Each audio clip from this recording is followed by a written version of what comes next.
everyone! Welcome to my very first YouTube video. My name is Anne. I am a 23-year-old American who just moved to France a month ago. I am participating in the Fulbright English Teaching Assistant program here in France, which is also part of the bigger teaching assistant program in France, or TAPiF, run by the French government.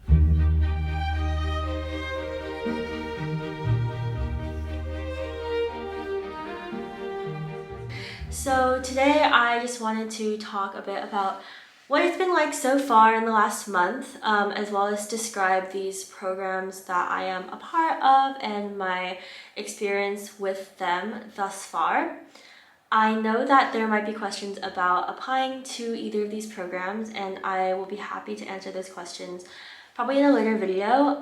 You are all, of course, free to leave comments down below with any questions that you might have. I also wrote a blog post a couple of months ago about applying specifically to the Fulbright ETA program worldwide in any country, so I will link that down below as well, but it's very vague and generic, so if anyone has any specific questions about Fulbright or about TAPiF or about their respective applications, please leave a comment and I would love to make another video about it. As I was applying for these programs last year, I felt that there was not a lot of information online about them, especially about the Fulbright ETA program in France, since it's much smaller than TAPiF. So when I found out I was accepted as well, I didn't have a lot of places to go to look for specific experiences, so I wanted to create something for other people who may have just applied, are looking to apply for next year, or are just interested as to how an American might be able to move to France and spend a long-term stay here. So I've got some notes in front of me, so that's why I'm looking down. But I'll start by just talking about what these programs are that I'm doing. So the Fulbright English Teaching Assistant Award, or ETA for short, is a program that sends Americans abroad to work in schools all over the world. So it's not specific to France, but they obviously have a program in France, and the kind of school that you're put in, the age ranges of the students that you're working with will be based on the country. So for France, all the ETAs, except for one, work in high schools, whereas I know people who've done it in Morocco, for example, and they're teaching at the university level. I know people who've done it and taught at elementary and middle school levels. So it just depends.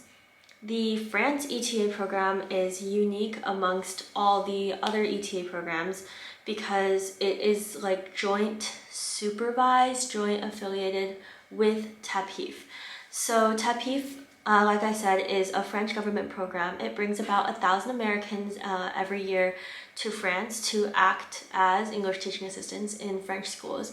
And TAPiF assistants can work from elementary schools to high schools. I think some might even work in private schools, and these schools will apply to have an English teaching assistant come to their school and just be part of the programming. I think that the government program also has people who speak like other languages, like Spanish, Italian, German, I think Mandarin as well. So it's not just for English teaching assistants, but I think around 1,000 Americans come, and I think the English program is about 2,000. So there are also people from Canada, from the UK, from Australia, and from India, I think, who come to teach English. So to receive the Fulbright Award on top of the TAPiF program, I had to do 2 separate applications. But when you do win the Fulbright Award, you kind of just are dealing with 2 separate administrations. The Fulbright ETA Award is part of the larger Franco-American Commission here in France, so that also includes people who are on study awards or research awards, doctoral programs, or like professors who are doing like sabbatical research in France. So it's more than just teaching assistants. And then, so we're part of that bigger program, but then we're also part of the bigger TAPiF program, so it can get a bit confusing, but in reality is really nice. You feel like you just have a lot of administrative support behind you. You always have somebody to go to. If one person doesn't answer, the other one will. So it's been pretty nice to be backed by both of these entities. So in France, there are 11 English teaching assistants every year. So 10 of us are placed in high schools and one works at the middle school level. And all of the schools that ETAs are assigned to are designated under resource schools. So the General TAPiF program sends assistants to any school that applies for one, but all the Fulbright schools are in under-resourced areas. The program also generally uses the same schools every year in the same cities, so there's a nice sense of like continuity from previous years, and it's comforting to know that like other Americans have been in this school, like the admin knows how to deal with you, like there usually isn't any like huge surprise for them where they realize they need to do extra work for you. Like I've heard with some TAPiF schools that's happened. It's also nice to be able to look at past Fulbright grantees and be able to talk to them about their experience, knowing that they have worked in the same school that you are working in. The placements are assigned randomly, I think, once you are accepted into the Fulbright program. So on the TAPiF application, you're able to rank the 3 regions that you would like to work in. You might not get any of them, but at least you're allowed to have this preference. So even though you apply to the TAPiF program as you're applying to the Fulbright program, if you are awarded the Fulbright ETA award, you are randomly assigned to one of the like Fulbright partner schools. So I am currently placed in the city of Marseille in the south at a school called Lycée Victor Hugo. And the other France ETAs are spread out in Paris, in Lyon, in Lille, in the north, in Bordeaux, and I think Montpellier. So I feel lucky to be in Marseille because it's a region that I have a lot of friends in, and it's actually a region I haven't spent a lot of time in before. I've studied abroad in Paris. I've also studied abroad in Nantes in the north, so this feels like a totally new country almost. It's been really cool to discover how the south of France is different from the rest of the country. So I work in Marseille, but because Marseille is such a huge city and it's very bustling and it's very, I think, overwhelming for me. I like being in some, like in a metropolitan area, like having access to a big city, but I prefer like smaller, calmer environments to like personally live in. So I'm actually living in Aix-en-Provence, which is a 30-ish minute bus ride from Marseille. So I take the bus every day, and that's actually been such a great system. For me, I live like 10 minutes from a bus stop, and the school I work at is right next to where the bus route ends. Out in Marseille, so everything's actually working out a lot better than I could have imagined it to, because I made the decision to live in X while I was still in the US, so I wasn't really sure how difficult it might be to commute, but actually I feel very happy where I am. I arrived in France almost a month ago, and it's been a whirlwind ever since. I can make other videos talking about the process of trying to get a phone line and a bank account in France, both of which have taken just a really long time. I've also been trying to set up my social security, which is the French health insurance, which is an amazing system, but to get into the system is a lot of bureaucracy. Moving to France is really finding out just how slow French bureaucracy can be, like through the visa process, and then now trying to just set up my life, like get settled in my apartment and everything. But I think now that the first month is almost over, I feel like I'm finally able to relax a little bit. I think all of my sort of papers are in order. I'm able to get paid, which is very helpful. So yeah, that's why I'm, I guess, sitting down to make this video now, because I finally have time to. I wanted to talk a bit about the difference between the Fulbright ETA program and TAPiF, because I've gotten that question a lot on social media. So I'll list out just the big ones. So Fulbright ETAs get an extra monthly stipend in addition to the monthly living stipend that TAPiF normally pays. It's still not a lot of money, and so it's definitely money I think is an issue for a lot of TAPiFers, as well as Fulbright ETAs.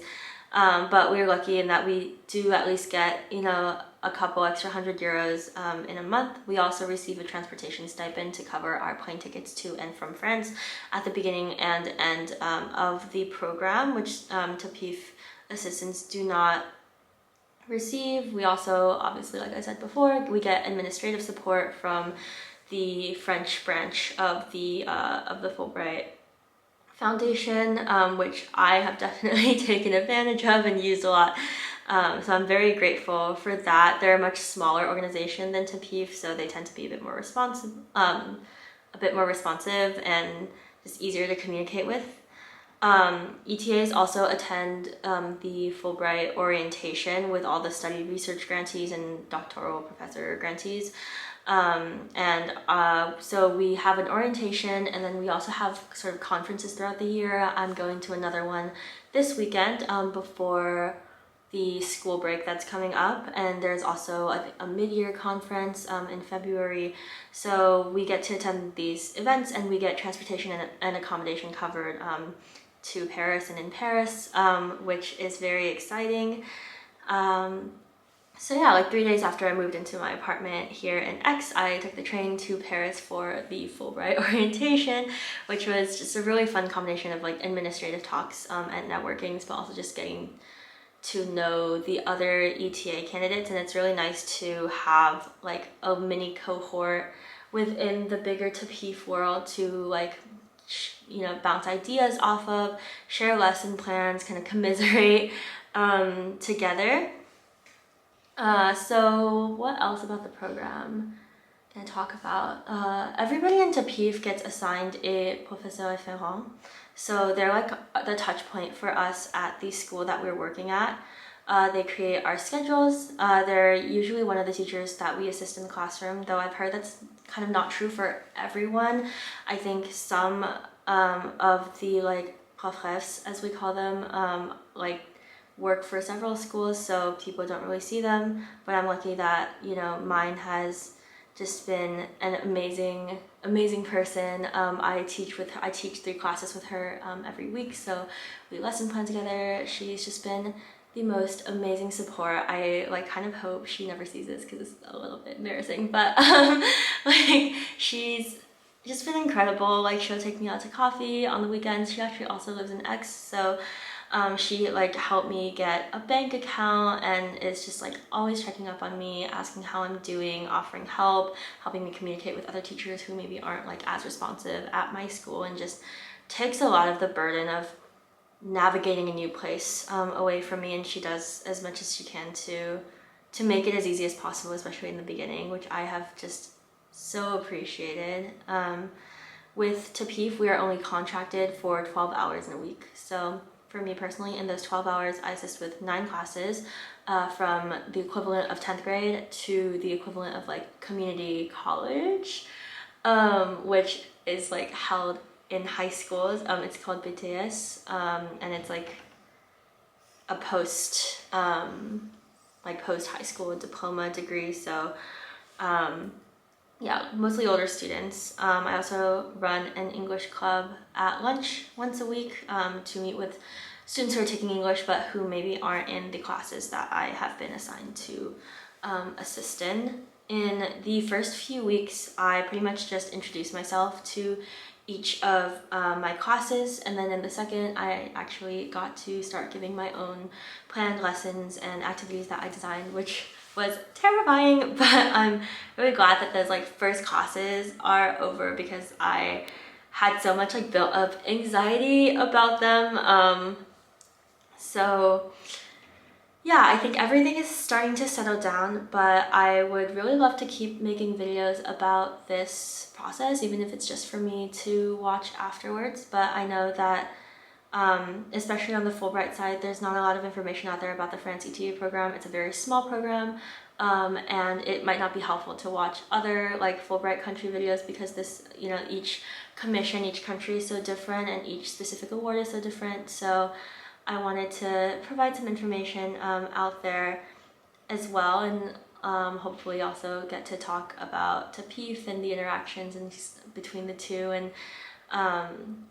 yeah, and just document this very, very special time in my life. I am so grateful to be here in France. I'm so grateful to have this opportunity to just have this wonderful gap year abroad after graduating from college. So yeah, I'll see you guys next time soon.